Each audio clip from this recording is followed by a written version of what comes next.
तो यूपी के मेरठ से प्रधानमंत्री नरेंद्र मोदी का मिशन 400 पार। करीब 80 किलोमीटर दूर दिल्ली के रामलीला मैदान में इंडिया गठबंधन का मकसद विपक्षी दलों की एकजुटता। 31 मार्च का दिन 2024 की सियासी बिसात का सुपर संडे साबित हुआ। पीएम मोदी ने चुनाव तारीखों की घोषणा के बाद पहली रैली कर चुनाव प्रचार का आगाज किया। मेरठ की धरती से पश्चिमी यूपी की 27 सीटों का समीकरण साध लिया। दूसरी तरफ केजरीवाल की गिरफ्तारी ने गठबंधन को जोड़ने वाले फेविकोल का काम किया। आज 24 का चुनावी रण कैसे मोदी वर्सेस ऑल हो गया, इस एक्सक्लूसिव रिपोर्ट में देखिए।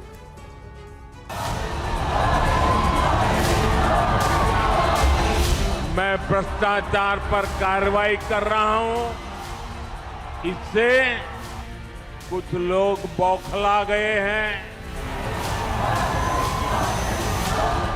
आप चाहते हो कि विपक्ष चुनाव ना लड़ पाए,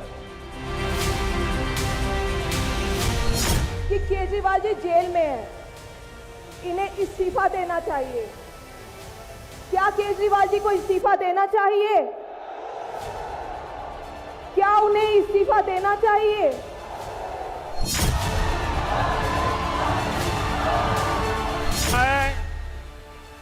क्या भ्रष्टाचारियों को बचाना है? क्या भ्रष्टाचारियों को बचाना है?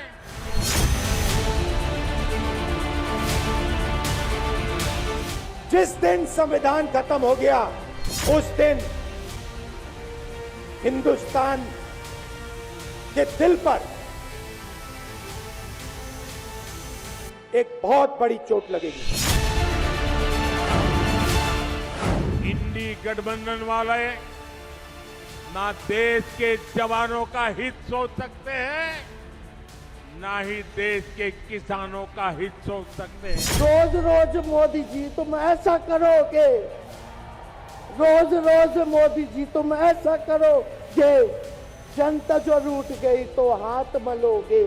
अरे तुम तो धोखेबाज हो, वादा करके भाग जाते हो। वे विभाजनकारी ताकतें परिवारवाद और जातिवाद के आधार पर सामाजिक ताने बाने को छिन्न भिन्न करने का कार्य भी कर रही हैं। दिल्ली से मेरठ और मेरठ से दिल्ली करीब 80 किलोमीटर की दूरी रविवार को देश की राजनीति का पावर कॉरिडोर बन गई। दिल्ली के रामलीला मैदान में मोदी विरोधियों ने एक मंच पर आकर मोदी सरकार के खिलाफ ताल ठोकी, तो मेरठ में पीएम मोदी ने रैली से 400 पार की हुंकार भरी। साथ ही इंडिया गठबंधन के खिलाफ जमकर शब्द बाण चलाए। शनिवार को पूर्व प्रधानमंत्री स्वर्गीय चौधरी चरण सिंह को भारत रत्न से सम्मानित करने के अगले ही दिन उनकी धरती पर मेरठ में गौरव समारोह रैली का मंच सजा था। पीएम मोदी, सीएम योगी समेत बीजेपी के सहयोगी दल, जिनमें आरएलडी नेता जयंत चौधरी, एसबीएसपी, अपना दल एस और निषाद पार्टी के नेता मौजूद थे। रैली के मंच से भाषण की शुरुआत करते ही पीएम मोदी ने चौधरी चरण सिंह को भारत रत्न देने का जिक्र कर दिया। चौधरी चरण सिंह जैसे महान सपूत देश को दिए हैं। हमारी सरकार को उन्हें भारत रत्न देने का सौभाग्य मिला है।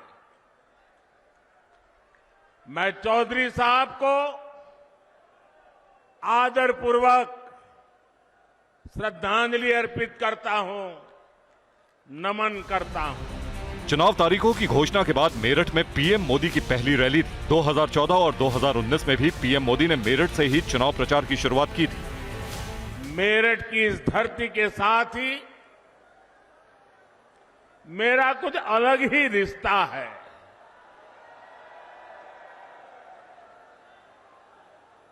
आपको याद होगा 2014 में और 2019 में मैंने अपने चुनाव अभियान की शुरुआत यहीं मेरठ से की थी।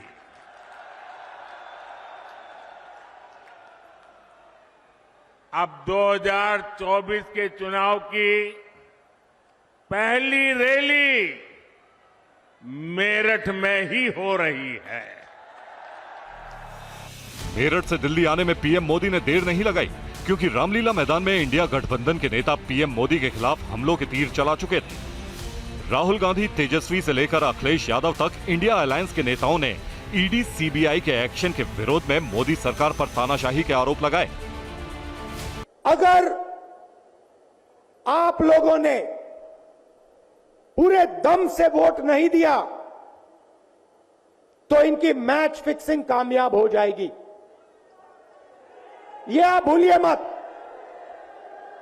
और जिस दिन मैच फिक्सिंग कामयाब हो गई, उस दिन आपका संविधान, हमारा संविधान खत्म हो जाएगा।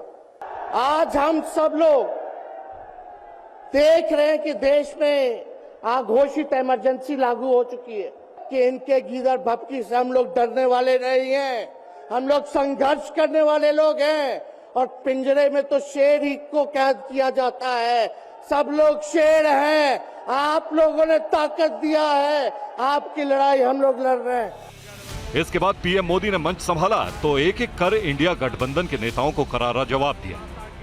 एक खेमा एनडीए का जो भ्रष्टाचार हटाने के लिए मैदान में है, दूसरा वो खेमा जो भ्रष्टाचारियों को बचाने के लिए मैदान में है।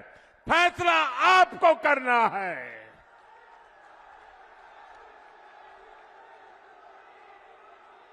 क्या भ्रष्टाचारियों को बचाना है?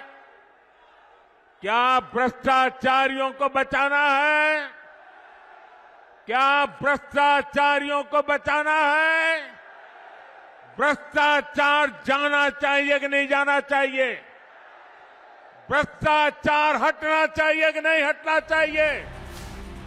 भ्रष्टाचार के खिलाफ बोलते हुए पीएम मोदी ने बिना नाम लिए केजरीवाल की गिरफ्तारी पर अटैक किया।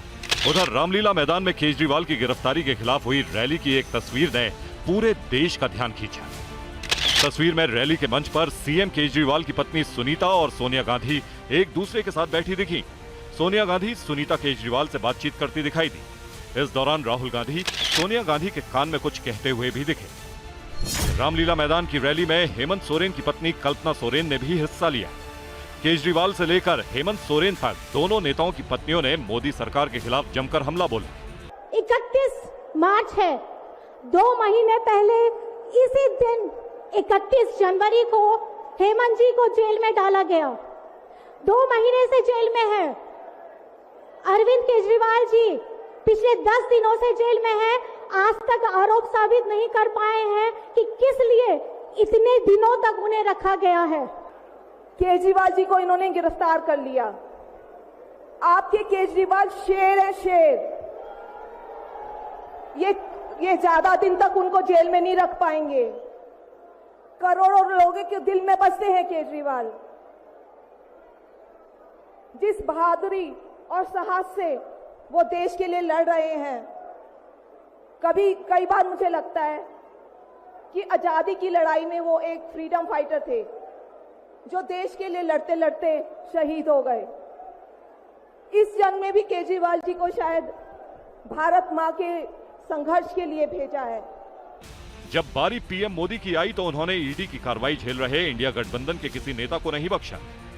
जब मोदी पूरी ताकत से भ्रष्टाचार के खिलाफ लड़ाई लड़ रहा है, तो इन लोगों ने मिलकर एक इंडी गठबंधन भी बना लिया है। इनको लगता है कि मोदी इनसे डर जाएगा, लेकिन मेरे लिए मेरा भारत मेरा परिवार है। रविवार को पीएम मोदी और इंडिया गठबंधन नेताओं के बीच आईपीएल के मैच जैसा रोमांचक मुकाबला दिखा। पहले रामलीला मैदान की रैली से विपक्षी दलों के नेताओं ने पीएम मोदी के खिलाफ एक एक कर बाउंसर फेंके। भगवान राम जब सत्य के लिए लड़े, उनके पास संसाधन नहीं थे, उनके पास तो रथ भी नहीं था। रथ रावण के पास था। इस देश की प्रजातंत्र और संविधान को बचाना हो कि हम सब आईन को बचाएं, कॉन्स्टिट्यूशन को बचाएं। मैं दोहराना नहीं चाहूंगा, कुछ दिन पहले आशंका थी कि क्या हमारा देश तानाशाही की ओर चल रहा है। उत्तर प्रदेश के लोग अगर स्वागत करते हैं तो समय आने पर धूमधाम से विदाई भी करते हैं। इसके बाद जब पीएम मोदी मैदान में उतरे तो उन्होंने विरोधियों के एक एक बाउंसर के खिलाफ जमकर पॉलिटिकल शॉट लगाए। क्रांतिकारियों की धरती, वीरों की धरती से भ्रष्टाचारियों को साफ साफ कह रहा हूं, भ्रष्टाचारी कान खोल के सुन ले। ये मोदी पर चाहे कितने भी हमले करे, ये मोदी है, रुकने वाला नहीं है।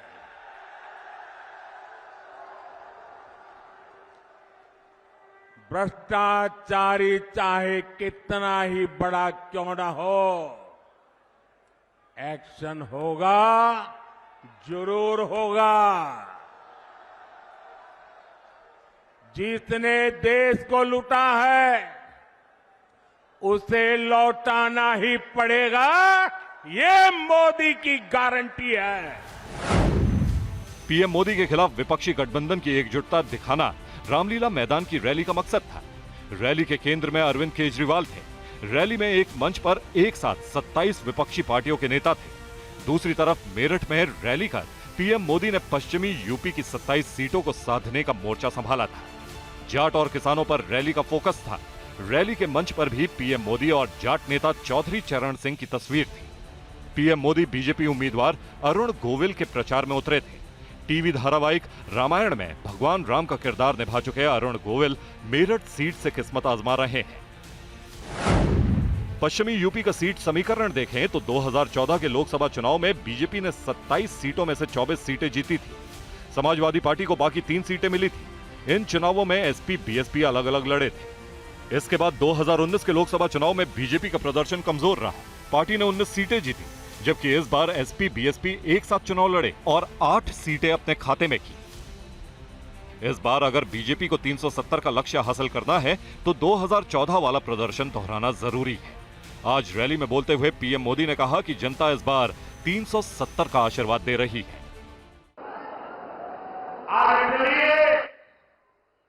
आज पूरा देश कह रहा है, तीसरी बार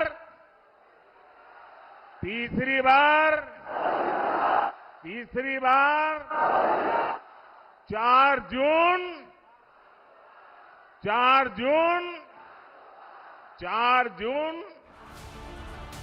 क्योंकि मेरठ की रैली कर पीएम मोदी ने 2024 के चुनावी रण में प्रचार का बिगुल फूंका था, लिहाजा उन्होंने कांग्रेस और विपक्षी दलों को घेरने का कोई मौका नहीं छोड़ा। 31 मार्च की सुबह पीएम मोदी ने कच्चातीवू द्वीप के बहाने सोशल मीडिया पर पोस्ट कर कांग्रेस की इंदिरा गांधी सरकार को कटघरे में खड़ा किया था। इसके बाद मेरठ की रैली में बोलते हुए भी पीएम मोदी इस घटना का जिक्र करना नहीं भूले। ये कांग्रेस के लोगों ने, इंडिया अलायंस के साथियों ने मां भारती का एक अंक काट दिया और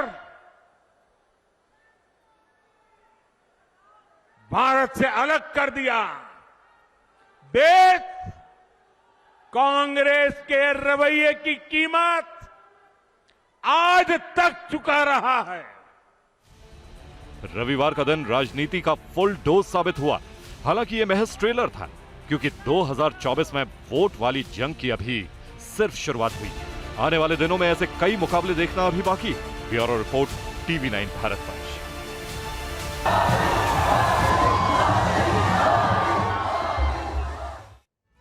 तो प्रधानमंत्री मोदी के विजय रथ को रोकने के लिए जहां विपक्ष एक तरफ एड़ी चोटी का जोर लगा रहा है, वहीं प्रधानमंत्री मोदी ने लगातार तीसरी बार एनडीए सरकार बनाने के लिए इस बार 12 राजघरानों के वंशजों को भी अपने साथ कर लिया है। उन्हें बीजेपी का टिकट देकर चुनावी मैदान में उतार दिया है। यानी इस बार बीजेपी की लिस्ट में राजघरानों के वारिसों की भरमार है और प्रजातंत्र में राजपुत्रों की लड़ाई जोरदार है। ये रिपोर्ट देखिए।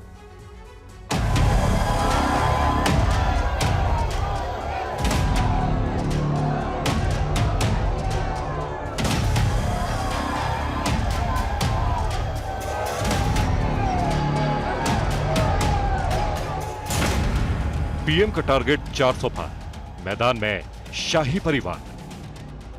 देश का मिजाज एनडीए को तो 400 पार कर पाई के रहेगा, लेकिन भारतीय जनता पार्टी को 370 सीट अवश्य देगा।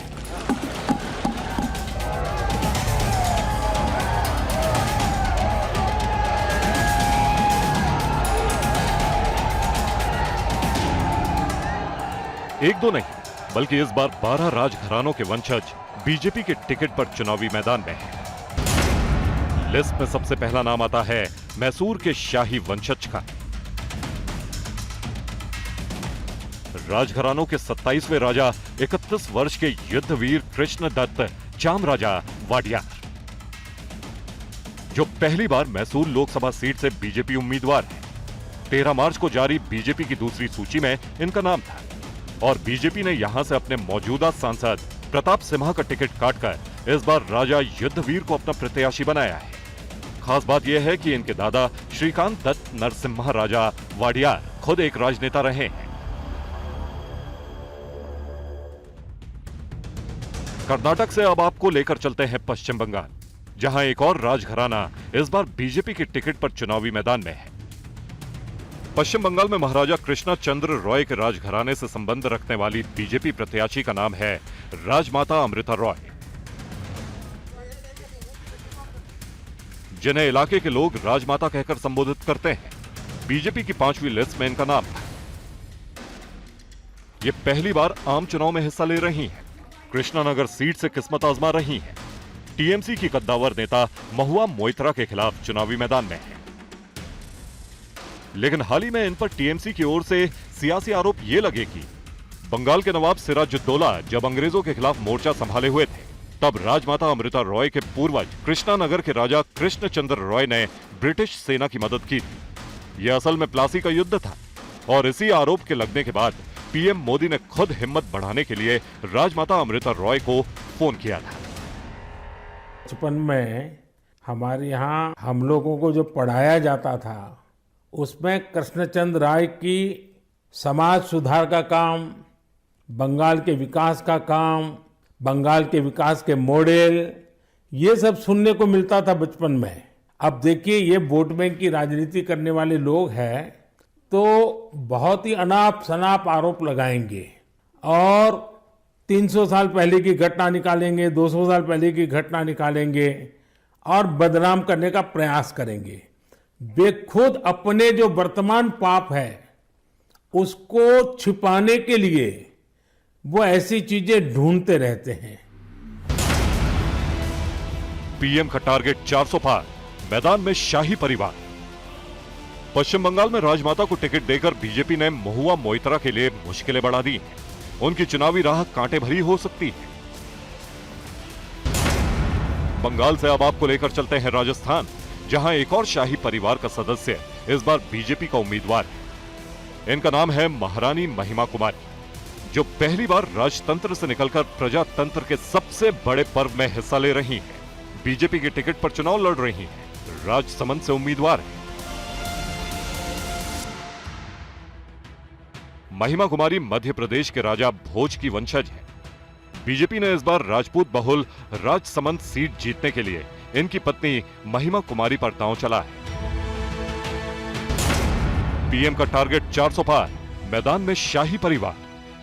इस बार देश का हर एक राजघराना बीजेपी से चुनाव लड़ने को इच्छुक है और बीजेपी के टिकट पर चुनाव जीतकर संसद पहुंचना चाहता है।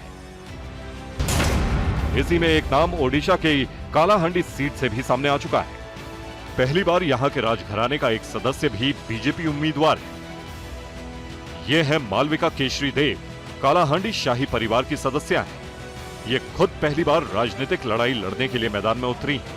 हालांकि इनके पति का सियासत से पुराना नाता रहा है नाम है अर्का केशरी देव, जो बीजेडी के पूर्व सांसद हैं और पिछले ही वर्ष दोनों पति पत्नी बीजेपी में शामिल हुए हैं।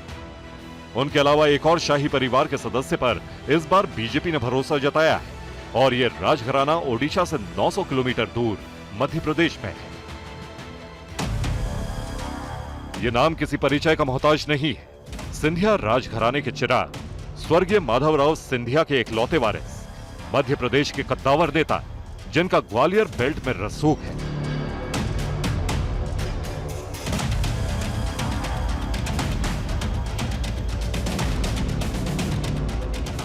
बरसों तक कांग्रेस के साथ जुड़े रहे, लेकिन 2018 के विधानसभा चुनाव में पार्टी के अंदर बढ़ती खटास के कारण 10 मार्च 2020 को 28 विधायकों के साथ बीजेपी में शामिल हो गए।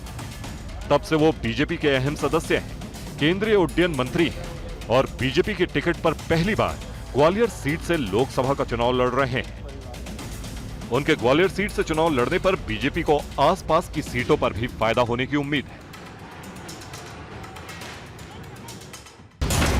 पीएम का टारगेट 400 पार, मैदान में शाही परिवार। हमने आपको अब तक 7 ऐसे राजघराने दिखाए हैं जिनके सदस्य इस बार बीजेपी के प्रत्याशी हैं। इनमें सिर्फ संगीता कुमारी सिंह देव और ज्योतिरादित्य सिंधिया 2 नाम ऐसे हैं जिनका सियासत से पुराना नाता रहा है, जबकि 5 उम्मीदवार पहली बार राजनीतिक लड़ाई लड़ रहे हैं।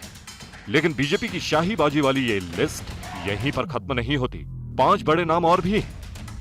झालवाड़ 12 से 3 बार के सांसद और बीजेपी नेता दुष्यंत सिंह एक बार फिर बीजेपी की टिकट पर चुनाव लड़ रहे हैं। वह धौलपुर शाही परिवार के सदस्य हैं और पूर्व सीएम वसुंधरा राजे सिंधिया के बेटे हैं।